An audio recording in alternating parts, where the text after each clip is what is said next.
ఈ రాజాసాబ్ రాజ్యంలో నువ్వేంట్రా ఈ రాజాసాబ్ రెండువై ఉండి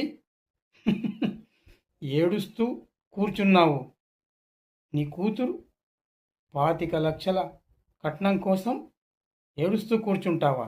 నీ రెండు కిడ్నీలు అమ్మేస్తావా? నీవెంత మూర్ఖుడివిరా!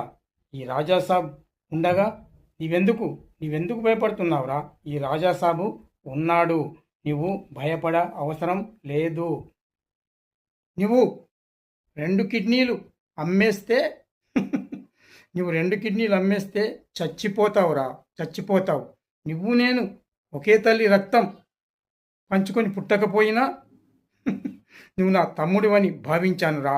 నీకు 25 లక్షలు నేనిస్తానురా. ఈ రాజాసాబ్ 25 లక్షలు ఇస్తాడు. నువ్వు